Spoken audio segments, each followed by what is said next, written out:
madame. Vous pouvez vous présenter peut-être pour les auditeurs qui vont nous regarder. D'accord, donc c'est Agnès Sio, je suis l'infirmière du lycée La Rocca. D'accord, vous avez fait des études donc d'infirmière et vous avez réalisé des sujets d'études peut-être. À l'école d'infirmière, oui, on doit terminer par un diplôme d'État et validé par un sujet. Et mon sujet, c'était l'alimentation chez les adolescents. D'accord, enfin, très bien. Donc, du coup, qu'est-ce que vous pensez de l'alimentation aujourd'hui des jeunes, donc, notamment ceux des BTS donc, qui ont 18 ans? Alors les BTS sur le lycée La Rocque, la plupart mangent à midi à la cantine.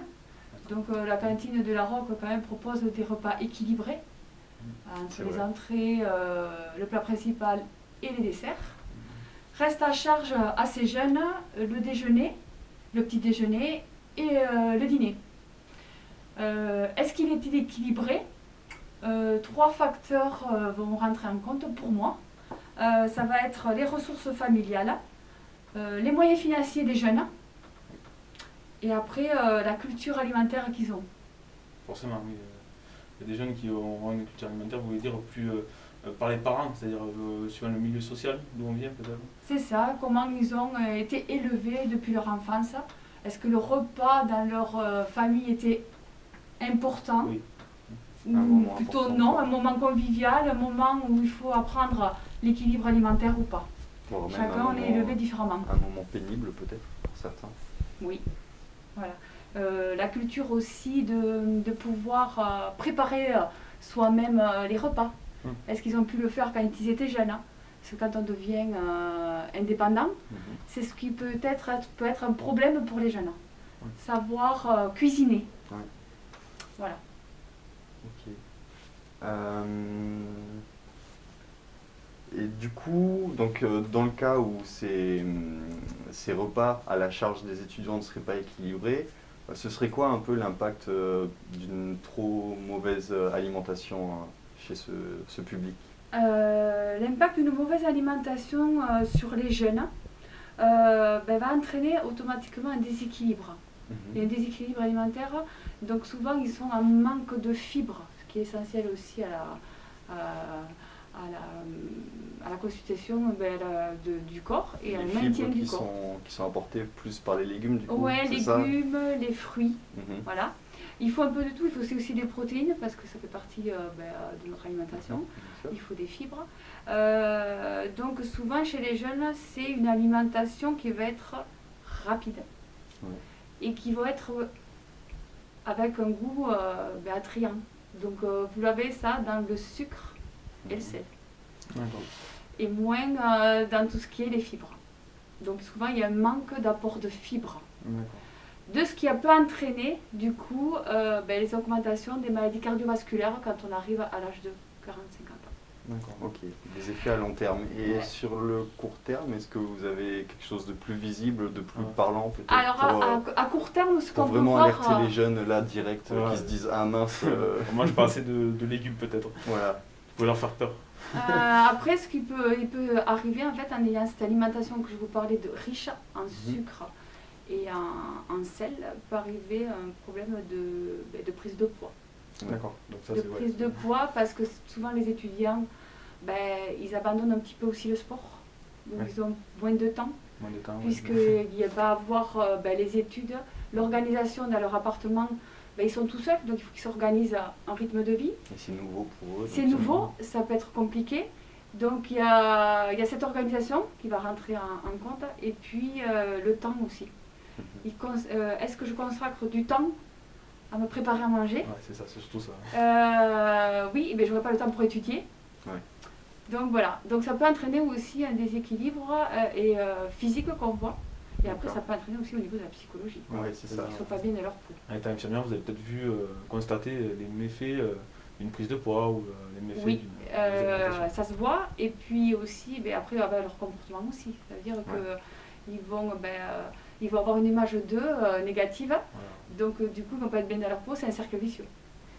Et puis il y a dans le sens du surpoids, mais peut-être aussi dans l'autre sens, dans le sens inverse, les gens maigres et peut-être un peu trop faibles du coup. Voilà, qu'ils en oublient de manger ou diminuent leur alimentation.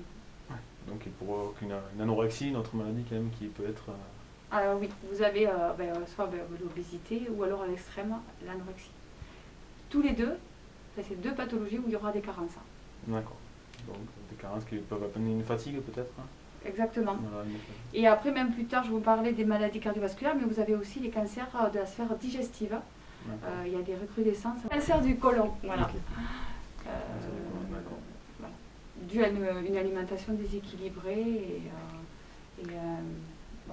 Et du coup, donc pour éviter tous ces soucis, donc vous nous disiez de manger plus de fibres, mais également de continuer à manger des protéines animales parce que ça faisait partie de notre alimentation. Il y a des acides aminés, il me semble, une histoire d'acides aminés sur les protéines animales qui sont amenées, donc ils ne peuvent pas être synthétisés. Voilà, très bien, exactement. J'ai étudié. Exactement. Et du coup, l'apport de protéines, c'est donc tout ce qui est, vous avez les protéines animales et vous avez les protéines végétales. Certains qui font des régimes, de toute façon, ils vont prendre que des protéines végétales, ils ne vont pas prendre de protéines animales. Donc dans la protéine animale, on a 8 acides aminés. Dans les protéines végétales, on n'en a que 6. Donc il y en aura 2 qui vous manquera. d'accord. Et ils ne vont pas être synthétisés, tout à fait. Et donc on en arrive à notre sujet principal. Est-ce que vous connaissez le flexitarisme du coup? Enfin, vous avez l'air de connaître, mais est-ce que vous associez tout ça à la notion de flexitarisme avant aujourd'hui? Alors le flexitarisme, c'est une notion nouvelle quand même. Nous, en tout cas, Récente. Voilà, c'est récent, c'est-à-dire qu'on n'en a pas c'est trop. Alors flexitarisme, c'est un régime qui a été innové dans les années 90 aux États-Unis. D'accord. À cause de la consommation excessive de viande. Ouais. Donc trop là-bas. le pays a voulu un petit peu réagir par rapport à ça et donc a parlé de notion de flexitarisme et ils ont dit un régime flexitarien. Qu'est-ce que c'est? Eh bien c'est un régime qui diminue l'apport de protéines dans la semaine. C'est-à-dire que tous les jours, au lieu de manger de la viande ou du poisson, on va en manger que 2 fois par semaine. D'accord. Et du coup, ce régime, il est tout un accord pour pouvoir, si vous voulez, aller vers le régime végétarien. Puisque le régime végétarien, c'est j'arrête tout ce qui est protéines animales. D'accord. Donc ça peut aller vers un régime végétarien en douceur. Et ça correspond, ce flexitarisme, à ce que recommande l'OMS, l'Organisation mondiale de la santé, en termes de prévention des maladies cardiovasculaires, puisqu'on diminue l'apport en protéines animales, ce qui est, entre guillemets aussi, responsable des maladies cardiovasculaires. D'accord. Donc ce serait un peu le régime idéal, quoi. Le flexitarisme, pas trop extrémiste vers le végétarisme, mais en même temps... nuancé par rapport à une alimentation... Voilà, un entre-deux. Ok. Tout à fait, c'est vraiment un régime qui peut s'adapter à tout le monde. Voilà. Mais on va essayer de ne pas trop l'orienter vers les seniors et vers les petits qui, eux, ont besoin, pour se construire, de protéines. D'accord. Et les seniors, pareil, eux, ils ont une fonte musculaire physiologique en vieillissant, ils ont besoin d'apport de protéines. D'accord. Ça va être la tranche entre 20 ans et 60 ans. D'accord, très bien. Donc c'est un régime qui serait très important pour la société actuelle, quoi. Ça serait, Tout à fait. Très bien. Et vous pensez du coup, est-ce que vous pensez que tout le monde peut être sensibilisé, notamment par exemple les élèves de la ROC? Est-ce que vous pensez qu'ils pourraient être sensibilisés à cette notion de flexitarisme? Sachant que le public de la ROC, on va dire, on est dans un lycée agricole un peu particulière. Ouais. Ou Donc, quand même la culture du lycée agricole, c'est de développer... il y a de la transformation aussi, de toute façon, au lycée agricole. On sait que les agriculteurs amènent leurs animaux pour pouvoir faire les découpes ici. Tous les jours, les cuisiniers proposent de la viande qui sont aussi de la production d'ici, de la région. Donc, ça pourrait être proposé, mais par des thèmes. Voilà, vous voyez, il ne faut pas y aller, il faut y aller en douceur. On vous des thèmes, des journées à thème. Si ce jour-là on n'a pas de viande, qu'est-ce qu'on peut proposer, qui est équivalent et qui est goûteux aussi. Proposer des menus, si ça pourrait être mis en place. Donc vous pensez que c'est possible Avec des quand même. journées. Mais petit à petit, apparemment. c'est possible avec du temps. Voilà, et en Faut pas les expliquant, brusquer. voilà, il faudrait petit à petit, on propose, on va voir le chef cuisinier, on lui dit pourquoi on veut faire ça, dans quel but. Comme vous savez, il y a des journées de goût. Mhm. En Oui, France, c'est vrai, on fait ouais. la journée du goût. Ben là, on pourrait faire la journée du régime flexitarien. Ou la semaine du régime flexitarien. Ouais. Ça pourrait être pas mal sur une semaine. Pour se rendre compte un petit peu, sur 5 jours, on va manger au début 2 jours de viande, 2 jours de poisson. Oui. Et les autres jours, on va manger des protéines végétales ou des protéines à base, par exemple, transformées. Une omelette aux champignons. Oui. Il y avait des protéines dedans. Effectivement. Oui, oui, Nous sommes d'accord. Voilà. Il faut faire on pourrait créer une semaine à thème de régime flexitarien. Ok. D'accord, très bien. Et du coup, au-delà de l'impact, on va dire, nutritionnel et santé que ça peut avoir, ça a peut-être aussi des impacts sur les étudiants peuvent faire des économies grâce à ce, Aussi, ouais, c'est plus économique aussi. à ce comment, La viande, c'est régime. cher. Voilà. La viande, reste un aliment très cher. Donc c'est vrai que ça pourrait être aussi aider, je ne sais pas ce que vous en pensez, mais aider peut-être les étudiants à économiser un peu cet argent en évitant d'aller faire des fast-food ou acheter des produits chers et pas bons pour la santé en fait. Ou même la viande Ouais.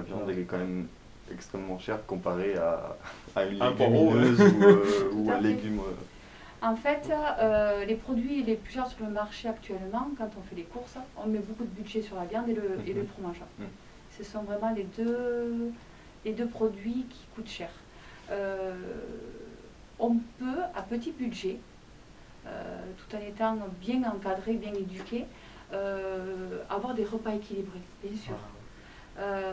Mais je pense que ces jeunes peut-être auraient besoin d'une information ou d'éducation pour pouvoir les guider, surtout les étudiants qui sont autonomes, qui sont tout seuls, à pouvoir dire j'ai envie de bien manger, mais comment je fais? Des recettes quoi. Ouais, des recettes, ça serait à petit budget et avoir des idées. Et que ça ne prenne pas aussi Trop de temps. trop de temps. Oui. Parce que Des recettes je sais très bien rapides, que c'est vraiment pas le temps que vous y consacrez au repas. Il faut que ça soit bon et rapide. Donc, mais comment on peut faire pour économiser de l'argent? Voilà, d'accord. Ben, c'est exactement notre sujet. Donc, Ouais. nous sommes ravis que C'est ça. une professionnelle qu'on en pense la Proposer même des chose. recettes rapides et goûteuses. Et, Et dernier impact, du coup, peut-être ça. est-ce qu'on a vu une évolution quand même avant? Oui. Est-ce que vous avez vu une évolution donc, dans l'alimentation des jeunes? C'est-à-dire depuis que vous êtes infirmière, peut-être vous avez vu une évolution. C'est-à-dire est-ce qu'on s'est tourné plus vers des fast-food, plus vers des plats Ouais. rapides La restauration rapide, ce que vous pouvez voir en ville, a augmenté. un plus grand nombre, vous voulez Un dire? plus grand nombre. D'accord. Manger rapide, vite. Vous avez vu, il y a toutes sortes de... On va pas dire les chaînes, mais vous pouvez... Il y a mexicain, il y a oui, on trouve de tout. américain, il y a des... après, vous avez pu avoir plusieurs enceintes. Oui, ça a augmenté ça. Donc ça donne envie. La tentation. Il y a la tentation, ça donne envie. Et puis quand vous vous regroupez entre jeunes, on va se commander un repas rapide et c'est plus facile Il y a eu que bien de dire tiens, moi ce soir je vous invite, je cuisine. Oui, forcément, c'est plus facile, plus convivial pour certaines personnes peut-être. Oui, Oui. mais on peut développer ce soir je vous invite, je cuisine. Les services de livraison à domicile, du coup, ont peut-être beaucoup participé Ouais, aussi, ouais. Enfin, c'est devenu beaucoup plus facile, encore plus facile qu'avant, d'aller au fast-food ou de faire Voilà. venir le fast-food chez soi. Oui. Pas moins que de temps. grâce à aussi. ça. Alors ça, ce genre d'alimentation, oui, ça a augmenté. Voilà. Ça a augmenté, donc du coup, ça attire. Donc c'est vraiment, ça va en crescendo. Donc oui, il faudrait peut-être trouver quelque chose pour essayer de diminuer ce genre de comportement alimentaire. Et que ça se ferait qu'en augmentant en fait. Ça ne fait qu'en augmentant. Voilà. Et donc dernière question que nous allons vous poser, c'est peut-être pas votre domaine principal, mais est-ce que vous pensez que le flexitarisme puisse diminuer l'impact, donc le dernier impact, l'impact environnemental, donc est-ce que ça peut le diminuer? De l'impact des productions agricoles extensives. Dans la définition du flexitarisme, c'est diminution de l'apport de viande. D'accord? Donc, qui dit diminution de l'apport de viande, j'en consomme moins, donc j'en achète moins, mais de bonne qualité, parce que ça aussi, je vais en acheter moins, mais de bonne qualité, je vais aller chez mon boucher, chercher de la bonne viande. Donc, du coup, moins de production animale. Donc, moins au niveau environnemental, moins au niveau des sols, d'exploitation des sols et les effets de serre. Donc, bien sûr que ça a un impact environnemental. Nous avons pu voir que pour un kilo de viande rapporté à 1 litre d'eau, ça faisait à peu près 500 litres d'eau, donc c'est vraiment important quand même. Donc c'est vrai que si on diminuait avec le flexitarisme la consommation de viande, nous pourrions diminuer peut-être la consommation de l'eau par exemple, ou même des sols, comme vous venez de dire. L'occupation des sols. L'occupation des sols, c'est très important aussi. Voilà. Donc et la production animale de qualité du coup. Elle sera moins importante, mais elle sera de qualité. On le voit un petit peu, on revient à des productions plus vivrières, un peu moins extensives.